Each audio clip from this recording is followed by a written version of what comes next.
오늘은 룻기 14강 여호와의 날의 아래 14번째 시간 갖도록 하겠습니다.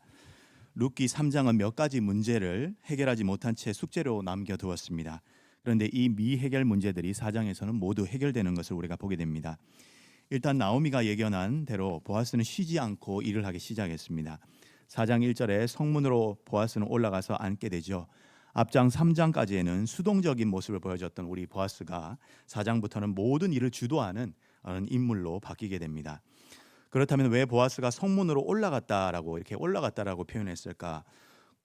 고대 근동과 이스라엘에는 보통 도시는요 주변보다 높은 곳에 성벽을 쌓고 문과 빗장을 달고 망대를 세우는 식으로 건설하는 것이 일반이었습니다. 그래서 올라간다라는 표현이 자연스럽게 이렇게 되는 것이죠. 그런데 룻기 3장 6절에 화면을 한번 보시면요, 제가 두 개의 구절을 넣어놨습니다.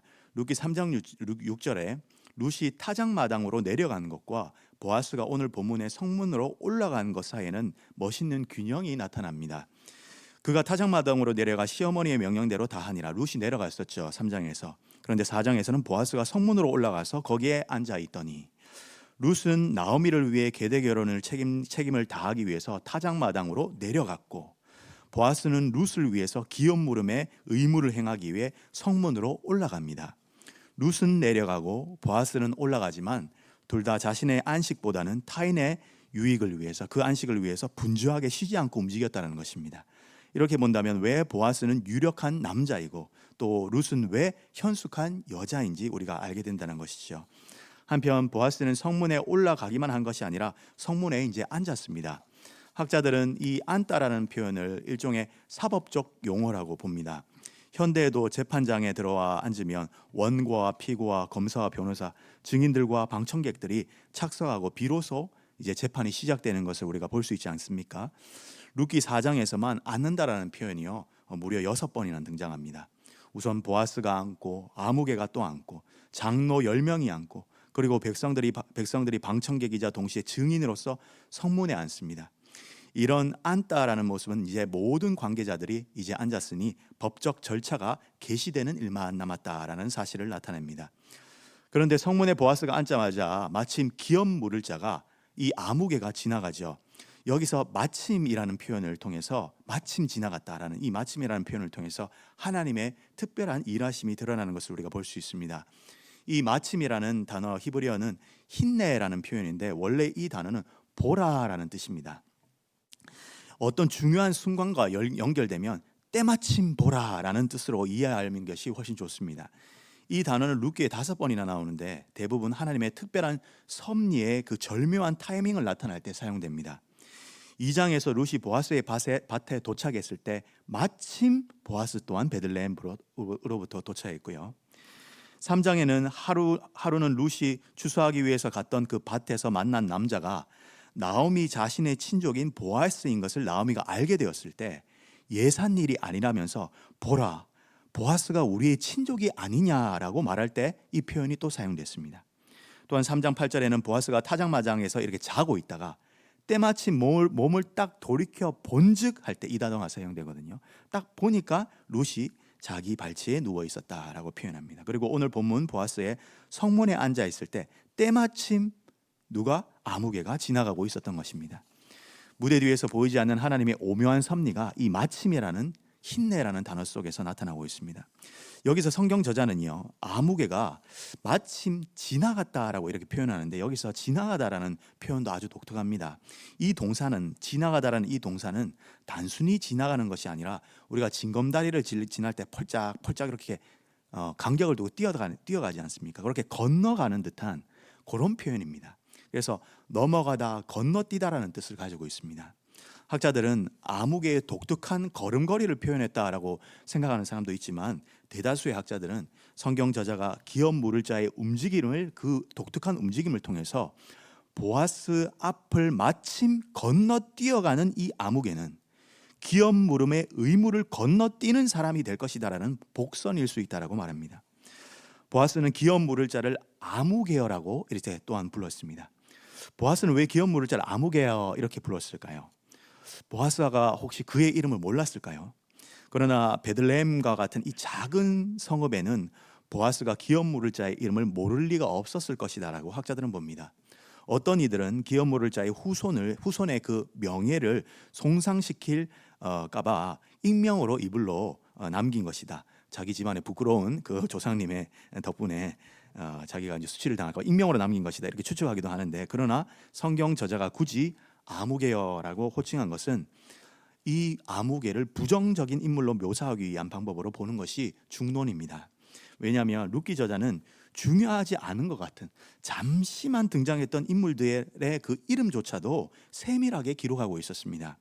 예를 들면 오르바와 룻이 결혼하고 10년 만에 후사 없이 죽었던 것 이외에는 룻기 이야기 내에서 아무 역할을 하지 못했던 1장에 나왔던 기룡과 말론 같은 사람의 이름들도 기록한 반면에 상당히 중요한 역할을 하는 기업 물을 자의 이름 이 아무개를 굳이 알리려고 하지 않는 것은 성경 저자가 의도적으로 기업 물을 자를 논평하려는 의도라고 학자들은 봅니다. 여기서 흥미로운 것은요, 기업 물음 제도가 과연 무슨 제도인가 하는 것입니다. 성경은 기업 물음 제도가 죽은 자의 이름을 이어주는 제도다라고 이렇게 언급을 하고 있습니다. 룻기 4장 10절인데 화면을 한번 보겠습니다. 제가 읽겠습니다. 말론의 아내 모압 여인 룻을 사서 나의 아내로 맞이하고 그 죽은 자의 기업을 그의 이름으로 세워 그의 이름이 그의 형제 중과 그곳 성문에서 끊어지지 않게 함이 너희가 오늘 증인이 되었느니라. 아멘. 기업 물음 제도는 성문에서 형제의 이름이 끊어지지 않도록 하는 제도라는 것을 우리가 본문을 통해 볼 수 있습니다. 반면 아무개는 죽은 친족의 이름이 끊어지지 않도록 하는 일에는 별로 관심이 없었다는 것이죠. 그렇다면 남의 이름이 끊어지지 않도록 하는데 관심이 없는 자는 결국 자기 이름도 기억되지 않는다라는 것이 성경의 중요한 메시지일 수 있습니다. 만약 이렇게 해석이 옳다면 우리는 꼭 이 사람을 아무개라고 불러야 되고 읽어야 됩니다. 왜냐하면 일부 영어 성경에는요, ESV나 NIV와 같은 성경에는 이 사람을 좀 친근하게 부른다고 친구여, 영어에는 friend 이렇게 부르거든요. 내 친구여, my friend 이렇게 부르거든요. 그렇게 해서는 안 된다라고 학자들이 말합니다. 왜냐하면 그렇게 되면 남의 이름이 끊어지지 않도록 하는 일에 관심이 없는 자는 결국 자기 이름이 끊어지게 된다라는 이 주제를 약화시키기 때문입니다. 다시 한번 언급하자면 룻기 저자는 누군가를 소개할 때 그가 비중이 크던 작던 그 이름들을 빼놓지 않고 잘 친절하게 소개해 주었습니다. 룻기 저자는 그렇게 이름에 있어서만큼은 무척이나 친절하게 소개해 준다는 것이죠. 그런데 이야기 전개에서 비중이 대단히 크고 룻에게 법적으로 가장 가까운 기업 물을 자를 소개할 때는 철저하게 이름을 감추어 버립니다.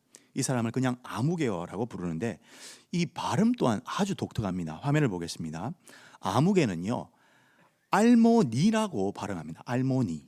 그런데 이 단어를 선택한 이유가 좀 얄궂습니다. 왜냐하면 과부라는 말은요, 알모나입니다.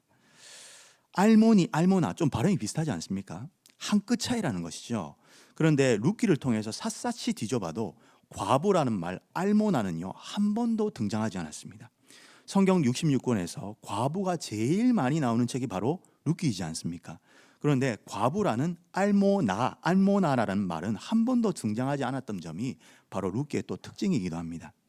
나오미도 오르바도 룻도 다 과부인데 모두 과부라는 사실을 우리들도 다 독자들도 다 알고 있는데 과부라는 말을 사용하지 않고 그냥 에둘러서 그들은 홀로 남겨진 것만 언급했지 성경은 직접적인 과부라는 표현은 애써 피해왔었습니다. 그런데 오늘 성경은 지금까지 아껴왔던 이 과부 알모나라는 표현과 거의 비슷한 발음의 말 아무개인 이 알모니를 소개합니다. 어쩌면 성경은 우리에게 나오미의 기업 물을 수 있는 가까운 친척인 아무개인 이 알모니를 소개하면서 어떤 메시지를 전하려 한 것이 아닌가 이렇게 보입니다.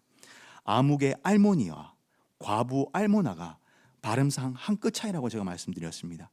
나오미가 어느 순간 남편도 아들도 잃어버리고 홀로 되었듯이 기업 물을 1순위 이 아무개 알모니 또한 언젠가 어떻게 삶에서 중요한 것들을 잃을지 모른다라는 것이죠. 다시 말해서 아무개 알모니는 그야말로 과부인 알모나와 별반 차이 다를 바 없는 인생으로 살아갈지도 모른다는 것입니다. 그럼에도 아무개는 그것을 잊고 살아가고 있다고 성경이 경고하고 있는 것은 아닐까요? 오늘 내가 누리고 있는 모든 것이 내일이면 갑자기 무너지고 사라질 수도 있다는 그 경각의 메시지를 나타낼 수 있습니다. 그래서 아묵의 이 알모니는 항상 텅 빈 과부인 알모나의 삶을 염두하고 살아야 한다는 점을 성경이 말하고 있는 것 같습니다. 그래서 아묵의 알모니는 과부 알모나의 삶을 기억하며 자신이 누리고 베풀 수 있는 것에 감사하며 기업 물음의 짐을 겸손히 감당해야 했었습니다. 알고 보면 그렇지 않습니까? 하나님의 은혜가 아니면 우리 모두가 텅 빈 인생일진데 그것을 모른 채 살아가는 모습이 이 아묵의 알모니의 삶에 비추어 보라는 어떤 성경의 메시지이지 않겠습니까? 여기서 또 하나 짚고 넘어가야 할 것이 바로 이 아묵의 태도입니다. 신명기에 형이 자식이 없이 죽었을 때 시동생이 형수와 결혼하는 이 계대 결혼을 거부할 때에 신을 벗는 의식이 있었습니다. 비록 룻기 4장에는 직접적으로 이것을 언급하고 있지는 않지만 암암리의 일을 가리킨다고 볼 수 있습니다. 신명기 25장 9절에서 10절인데 화면에 보시면 제가 한번 읽겠습니다. 그의 형제 아내가 장로들 앞에서 그에게 나가서 그의 발에서 신을 벗기고 그의 얼굴에 침을 뱉으며 이르기를 그의 형제의 집을 세우기를 즐겨 아니하는 자에게는 이같이 할 것이라 하고 이스라엘 중에서 그의 이름을 신벗김 받은 자의 집이라 부를 것이라 이렇게 말을 합니다. 신명기 25장을 보면 형수와 결혼하는 것을 거부한 시동생은요, 형제의 집을 세우기를 즐겨하지 않는다라는 이유로 형수에 의해서 강제로 신발이 벗겨지고 얼굴에 침뱉음을 당하며 신발 벗기운 자의 집이라는 수치스러운 이름을 들어야 했습니다.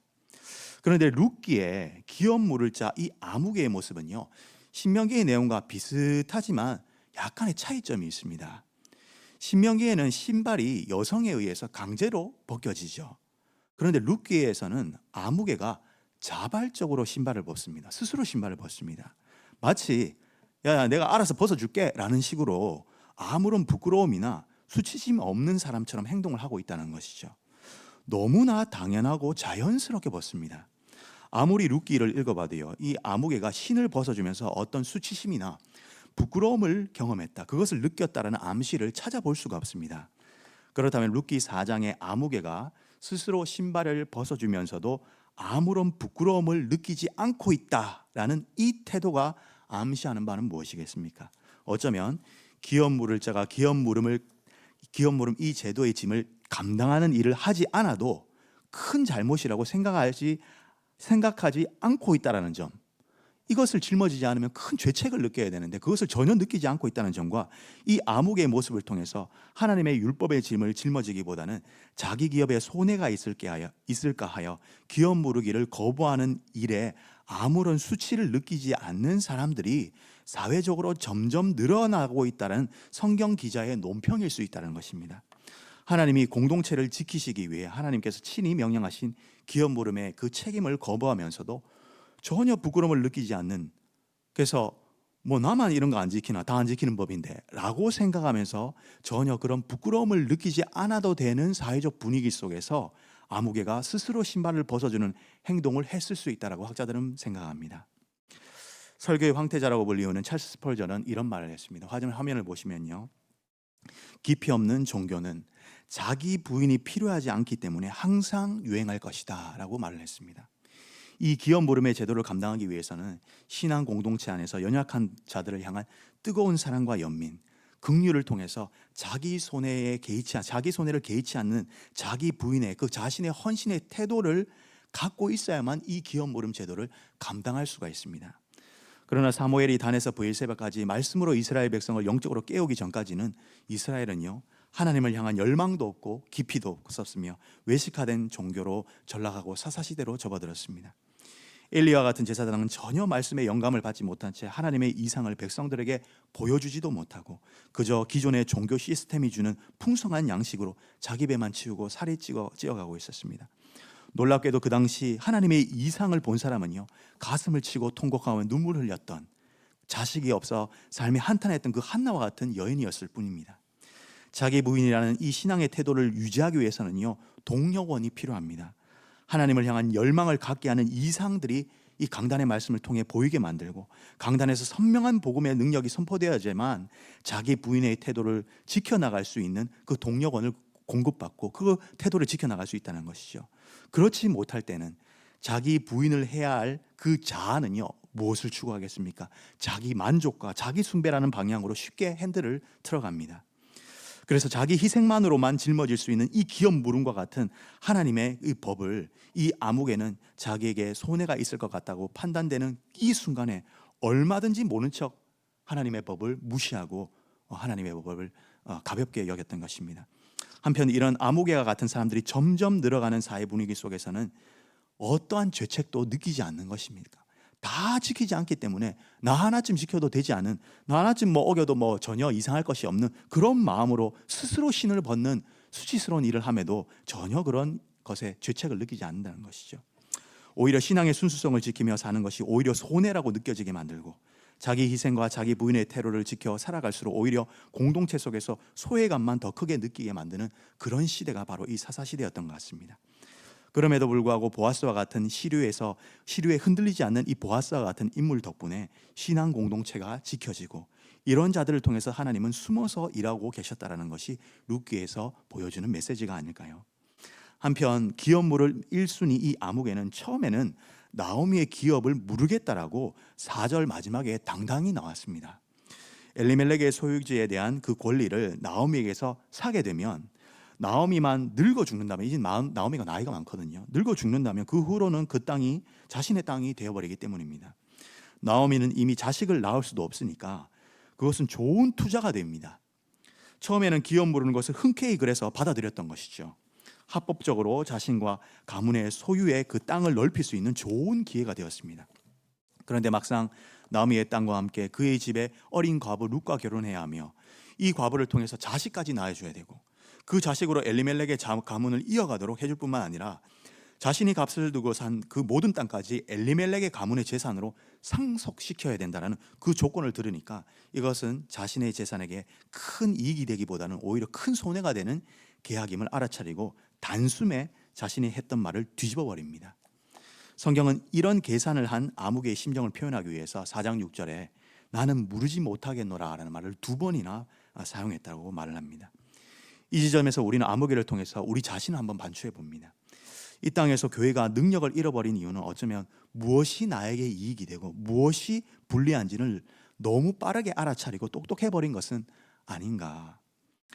자기 보호 본능이 내세워서 당당히 자신의 이익을 주장할 수 있는 사회 분위기가 상식이 되어버린 이 사회에서 교회도 상식을 운운하면서 각자의 권리를 주장한다면요, 우리도 아무개처럼 되어버릴 수가 있습니다. 사실 이 사람은 룻기 전체에서 개인적인 역할이 있으면서도 이름이 없이 등장하는 유일한 사람이라 할 수 있습니다. 룻과 달리 자기 고향집으로 돌아가 버린 오르바도 그 이름으로 오르바의 그 이름도 기록한 것을 생각하면 룻기 저자는 이 사람 아무개를 오르바보다 더 형편없는 사람으로 판단하고 있는 것인지도 모릅니다. 성경은 이 사람을 아무개라고 호칭함으로써 의도적으로 이 사람을 별것 아닌 존재로 가볍게 보고 있는 것이죠. 그는 그냥 그렇고 그런 사람일 뿐 아무것도 아니다라고 이렇게 강조하는 겁니다. 그러나 실제로 그 사회에서는요, 그는 아무것도 아닌 존재가 아니었습니다. 그는 기업 물을 만큼 능력이 있었던 것이 분명하고 그 사회가 알아보는 인사였을 것 같습니다. 본문 안에서도 그는 보아스와 대조를 이루며 등장하는 만큼 중요한 역할을 하는 인물이었습니다. 특히 중요한 것은 그의 결정에 따라서 룻기의 판도가 완전히 바뀔 수 있는 아주 중요한 역할을 하는 인물이었다는 것이죠. 보아스는 물론 독자들도 이 사람이 과연 어떤 결정을 할 것인가 촉각을 곤두세울 만큼 영향력을 가지고 있었던 사람이 이 아무개였습니다. 그 사회에서는 재력도 명망도 어느 정도 위치도 있는 인물로 보입니다. 이 사람을 본문은 어떤 점에서 별것 아닌 인물로 말하는 것일까?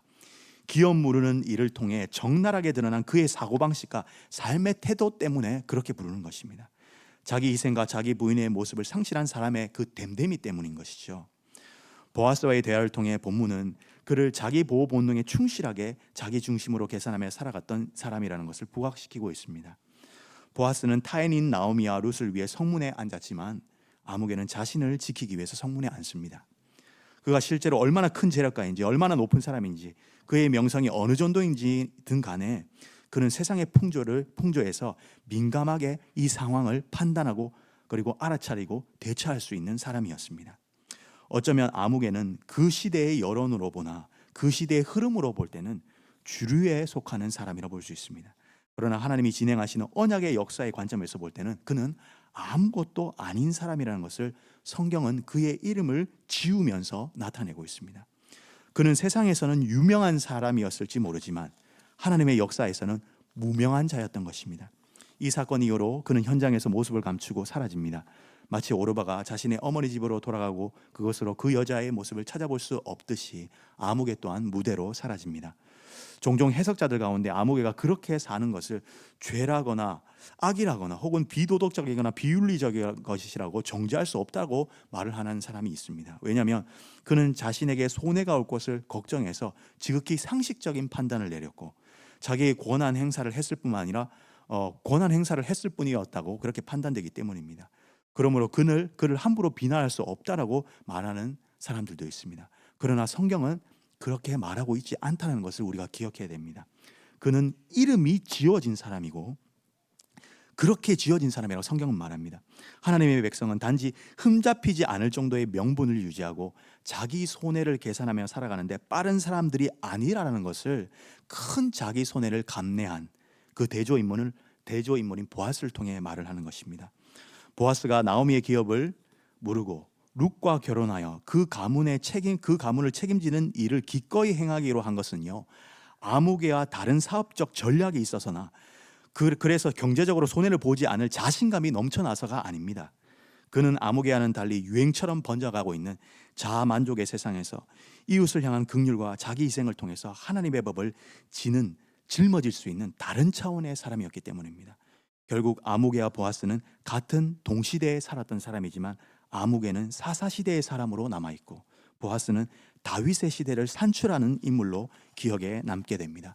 오늘 이 룻기의 말씀을 통해 하나님의 법을 어기는 것에 아무런 부끄러움을 느끼지 않는 사회 분위기 속에서도 하나님의 백성으로 책임을 다하는 신실한 보아스와 같은 성도를 통해서 하나님이 자신의 나라를 만들어가고 계셨음을 기억하시고 세상에서 인정받는 인간의 권모술수와 계산의 빠른 자들의 이름은 하나님의 나라의 역사에서는 전혀 기억지 않게 된다는 사실로 인해서 오늘도 자기의 손해와 그 부담과 헌신과 수고를 짊어지시고 하루하루를 살아오신 우리 성도님들의 이름이야말로 하나님 나라에 기억되고 있다는 사실을 잊지 않음으로 위로를 얻으시는 우리 모든 대구동성교회 성도님들 되시기를 주님의 이름으로 축복합니다. 기도하겠습니다.